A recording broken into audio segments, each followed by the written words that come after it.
Welcome, dear listeners and viewers, to another episode in my series. As usual, I will start by giving you an overview of the series, and today we will open up a third section, which will be about psychological trauma. As usual, this will include a theoretical and practical part.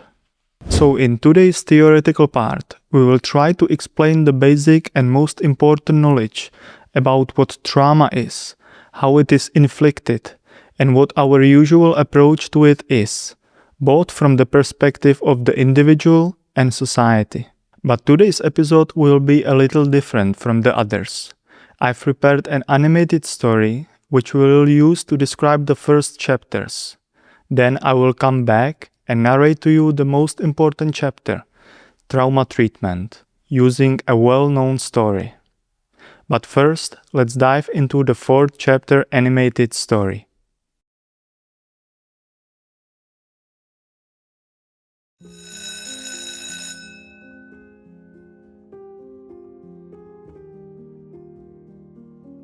To start, let's talk a bit about how trauma is caused.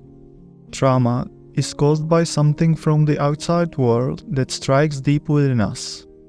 Trauma thus originates in the outside world and penetrates us like an arrow, striking us painfully. Just as the physical body is hit, hurts and bleeds in this figurative description of being wounded by an arrow, the traumatic event causes a wound to the soul and our emotional body. The first important realization is that trauma is not a situation that is painful for a person. Trauma is how the situation is written into a person, that is, how the person interprets it and what happens in him or her. The same situation will cause different reactions in different people, so it's important to look at what's happening inside of us as the result of a certain situation. The second important realization is that the deeper and stronger the trauma gets, the more pain it will cause, and the longer it will continue to do so. It's also important to realize that it's the people that are closest to us who can cause us more severe trauma, because our emotional connection with them is on a deeper level, and therefore people who are closer to us have deeper access to us. A painful comment from a stranger certainly doesn't wound us as deeply as one from someone close to us and whom we love. This situation is very similar to a physical wound to the body. The wound hurts, it threatens the person's life, it bleeds. It's necessary to quickly help the wounded person, treat the wound, stitches up, and then provide the necessary medical assistance. It's obvious that the help provided by other people is crucial. Otherwise, there would be a risk of more serious consequences. Subsequent recovery is also more successful if the wounded person is given the appropriate care. With timely treatment and subsequent high-quality medical attention, a person can fully recover from the wound and heal.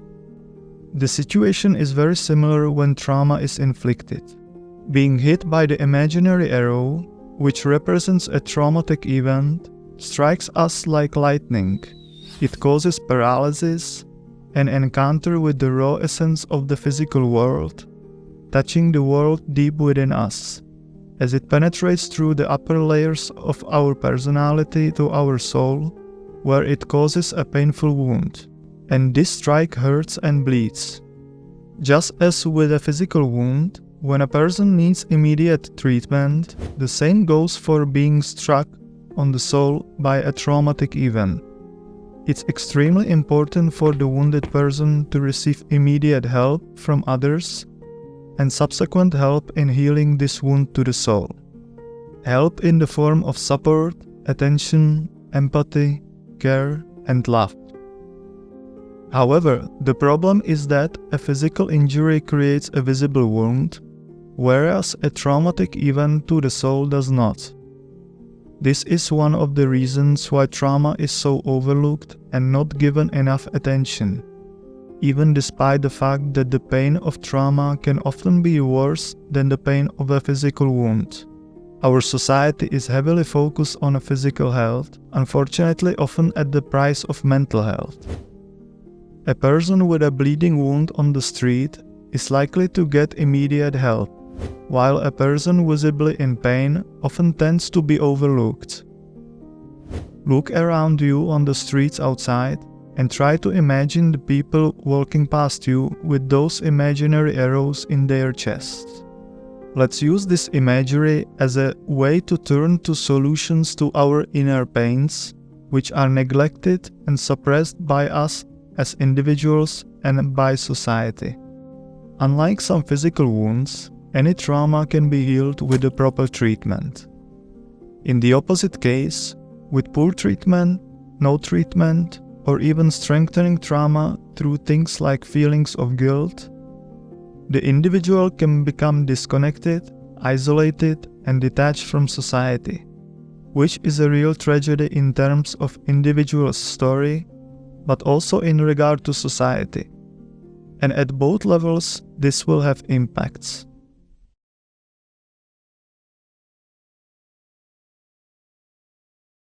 We've all perhaps wondered at some point, where does all the evil in people come from? How is it possible that a person is able to cause cruelty to other living beings that we know from various tragic stories? One answer to this question is disconnection as a result of experiencing a traumatic event. Disconnection is one of the reactions of the internal mechanisms within a person to the pain of trauma. If the pain is severe, the internal mechanisms, whatever we call them, respond to this critical state of emergency by cutting the connection to the source of the pain. This seems like a relatively elegant solution. We disconnect from the unpleasant feelings and the problem is solved. But there is a price to be paid for this disconnection. A price in the form of losing our access to feelings and emotions, and, in effect, dehumanizing ourselves. With the disconnection from trauma comes a disconnection from the feelings, emotions, and humanity within us. And it's only a person that's disconnected in this way who is able to commit further evil. No person in this world is inherently evil. Only wounded, traumatized people can commit evil and intentionally cause pain to others. And a disconnected person has the greatest tendency to do so. Because he's not able to feel his own pain, he's also unable to feel the pain of others. A person that's disconnected in this way experiences a mixture of feelings of emptiness, but also a mishmash of distant, unpleasant feelings of something they have no access to, and which tends to be suppressed into the unconscious, which doesn't allow them to understand the states that they are in. Due to various feelings of confusion, but also perhaps of revenge or gaining satisfaction, they may then feel the urge to harm others, to take revenge on a society that does not seem to be visibly suffering like we are. Revenge for a cruel fate, for being neglected and rejected by others. Disconnection, however empathetic we might be towards it, is a form of giving up that's always punished retrospectively by life. Or at best, it will cut out a significant part of our life, a part that's so important to us. The pain associated with trauma is thus, in a way, a gateway to the world of the brave. Either we open the gate and face what lies beyond, or we close it and never find out what's there.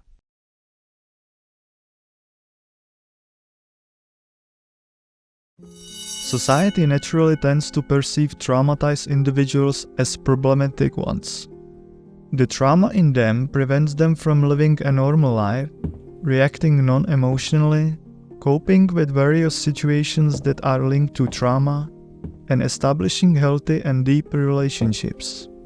These individuals carry the trauma inside them like a heavy pack on their backs from morning to night.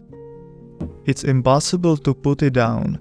We go into every interaction with this backpack on, and it doesn't allow us to stay in society for a longer time and relax. This all creates such a pressure that the traumatized individual prefers to withdraw to their safe space. They create their own inner world and focus on anything that doesn't connect them with themselves.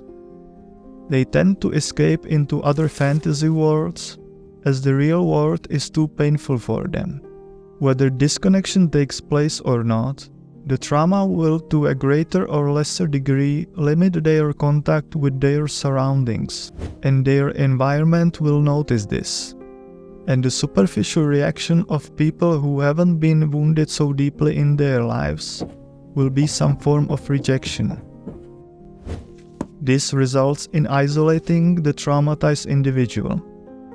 Isolation may provide relative safety, but the soul of the person in isolation suffers and withers away.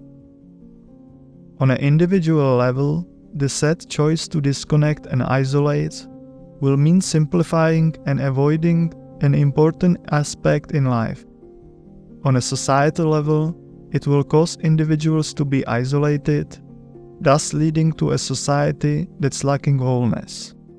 Such a society, just like the individual, then loses the opportunity to learn about, integrate, and learn from the traumatic story. It will be deprived of this experience and continue to evolve as if the experience had never happened. By doing so, it will divert from reality and create an imbalance that will sooner or later, in some form, fly back like a boomerang and also show this suppressed nature of life.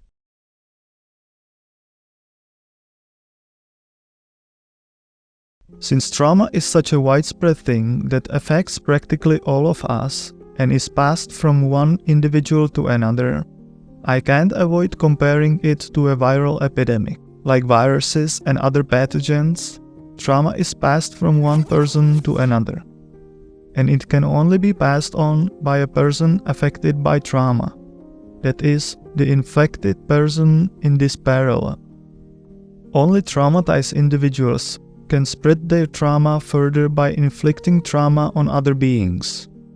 And the trauma ends when an individual decides to stop the epidemic in himself, to break the chain. In the way I perceive the world, these people are the real heroes.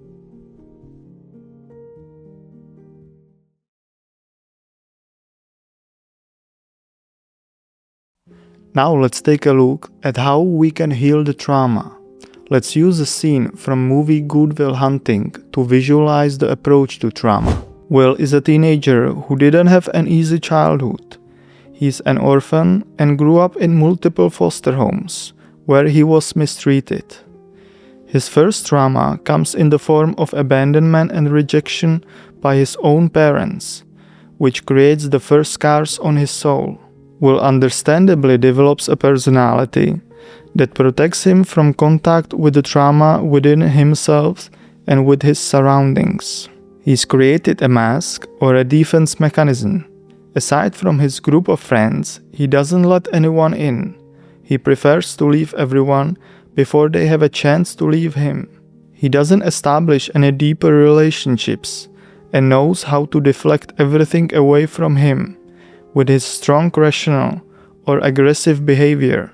But his therapist Sean manages to find a way to reach him.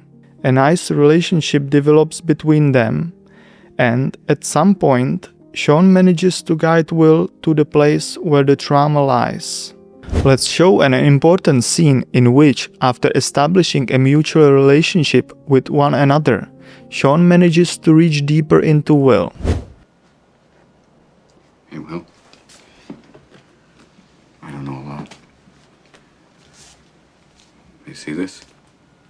All this shit.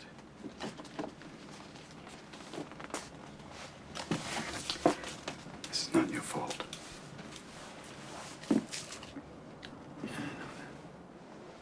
Look at me, son. It's not your fault. I know. It's not your fault. no, you don't. It's not your fault. I know, it's not your fault. All right? It's not your fault. It's not your fault. Don't fuck with me. It's not your fault. Don't fuck with me, all right? Don't fuck with me, Sean, not you. It's not your fault.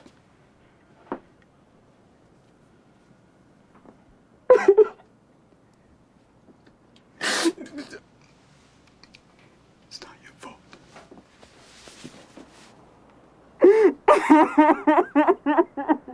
Let's try to analyze this scene and Will's entire story in more detail. As a small child, Will was severely traumatized, abandoned, rejected, physically and psychologically abused. All of this created severe scars on his soul. He then went on with his life with this painful soul and soon discovered that all interactions with the environment were painful for him. And so he began to create protection in the form of various personality aspects, as we could see in the movie.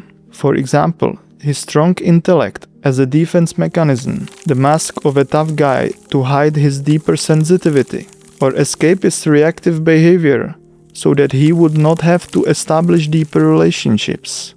And it was these aspects that then protected him from his surroundings. And with this built-up personality, he met Sean. But Sean recognized these masks and defenses and saw what was hidden behind them. And over time, as he and Will were developing a deeper and deeper relationship, he was also able to push aside these built-up personality aspects. And so eventually, as Sean got closer physically and emotionally to Will, Will's built-up personality began to crumble, which eventually allowed the trauma to fully manifest. And this is exactly the place that everyone who carries a strong trauma must get to. There is no other way. We can do yoga, meditate, do anything else, but none of this will have a significant impact.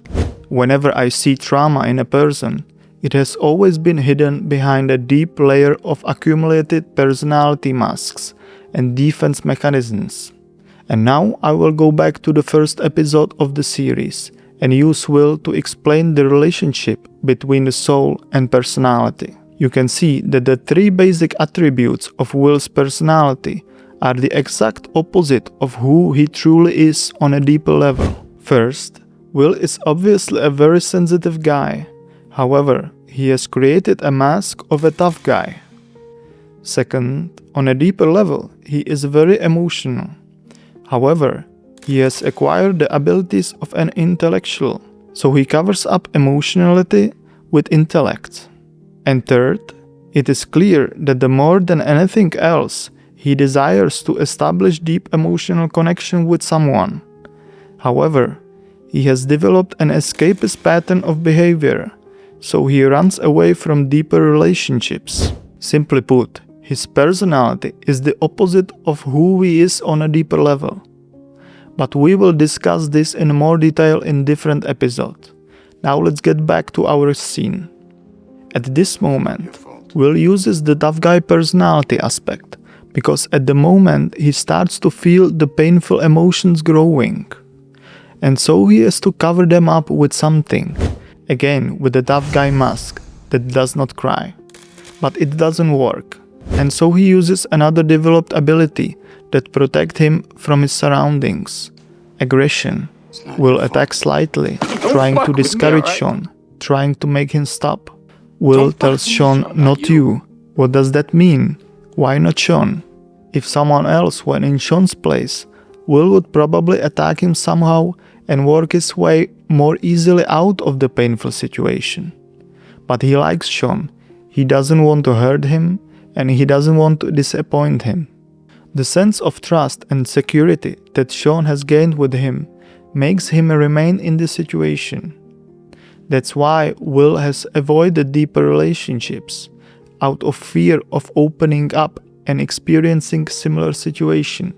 Sean thus comes to the place of trauma that surfaces in the form of deeply buried emotions, tears, and the loss of carefully built up defenses and control. The trauma is discovered and expressed, and a connection with it is recreated and re-established. As this story shows, it's important to choose the person with whom we will be sharing or working on the trauma. The most important thing is trusting the person and feeling safe.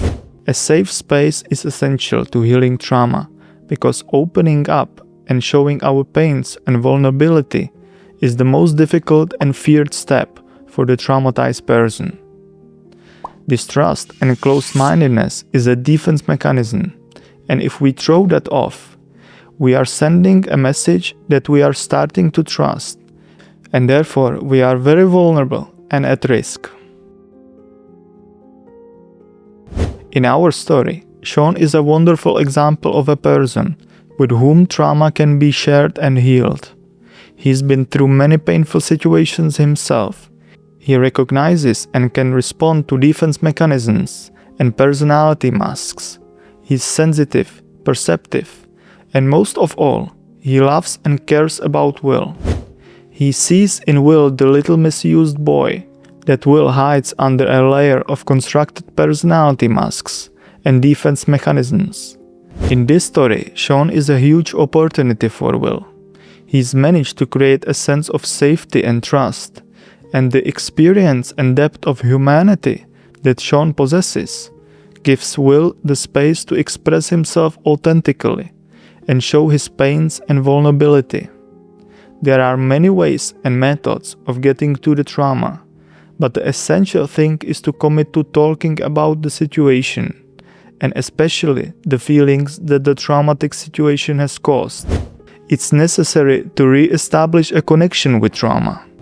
Contact with the trauma will hurt, and this pain, unfortunately, can't be skipped, it can't be avoided. This is illustrated by the very realistically portrayed story of Will hunting. The moment Sean appeared in his life, a safe space was created for him to open up and heal his trauma. With Sean's help, Will establishes contact with the trauma. He stops using the abilities that protect him from his outside world, and he opens up and expresses the trauma in a safe environment. And at the most important moment, he receives acceptance from Sean. And now a person exists with whom he shares his pain. He's no longer alone in it. The content of the trauma is no longer locked in the dark cellar where Will hid it. He invited Sean into the cellar. They both went there together and saw what was there. And now they can talk about it and gradually heal it. What is hidden in the imaginary cellar comes out in the light. Suppressed feelings and emotions comes out, and that is the only possible way to heal. However, we can run into several obstacles on our way to reach trauma, like shame or fear, for instance. When working with trauma, it's important to be authentic, both to yourself and potentially to the person with whom you are sharing or working on your trauma. Shame, for example, may cause you not to tell the full truth to yourself or the other person, thus complicating the healing process. Fear, then, is a natural barrier that points to the danger that lies behind it. Fear can only be acknowledged and accepted. It's appropriate, it's doing its job, and there is no need to fight it. All one has to do is gather the courage to consciously pass through it while being aware of the role of fear and how hard it will be to discover what's behind it. Each step past the imaginary boundary that fear uses to keep you from your trauma is a step towards possible healing. If I were to describe the treatment in simple terms, I would say this. Trauma is caused and further fueled by manifestations of non-loving behavior, and the only possible cure lies in the opposite, that is, in loving expressions. Trauma is a certain pattern hidden deep inside a person that needs to be rewritten during healing. And rewriting trauma takes place by replacing the hurtful non-loving pattern with a loving one. That is, replacing the experience of deep ignorance and disinterest with love and attention.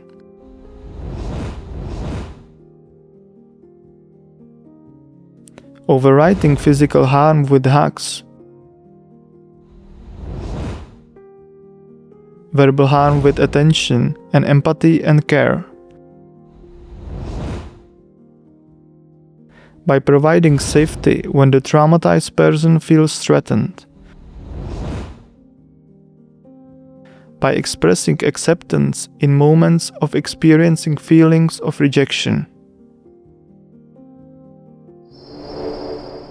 By experiencing a painful situation in a loving atmosphere, shows the traumatized person that it's possible to experience such a situation without pain, and that in the future, there will slowly be no need to fear it anymore.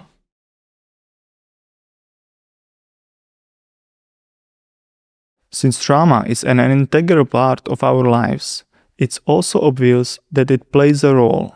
Using Will Hunting's story, we can imagine the possibility of finding the deeper role trauma plays in our lives. As we already know, Will was traumatized very severely in his childhood. First, he was abandoned by his own parents, then physically and psychologically abused by his foster parents. Will carried the pain of his childhood further on in his life. We have already discussed the story and the effects of trauma, its impacts and treatment. But what is the deeper spiritual meaning of this event? It is that Will has probably a different life path than the most of his peers around him. A traumatized individual is in a way damaged by their trauma, but also set on a different trajectory in life than others. Of course, especially as children, we all want to be admired, popular. But that's not everyone's life path. Trauma takes us down a different path, makes us special, directs us towards important and unique knowledge, and immerses us into depths that do not allow us to live a shallow and superficial life. And that, in my opinion, is the deeper meaning. If Will had grown up in a loving family, he would probably be thinking which party to attend or what car to buy. But our Will has different interests, probably deeper ones. Trauma is our connection to our soul, and this connection is the most important thing we really possess. So that's all from me today, and all I have to do is invite you to the upcoming practical part of this topic, which I've created so that you can really take away some practical information from it. We will dive straight into the depths of this topic, and we won't be going on any excursion into impractical, overly descriptive theories that offer no solution, no way out. If you are really interested in this topic, subscribe to this channel, and I'll be looking forward to seeing you in the practical part.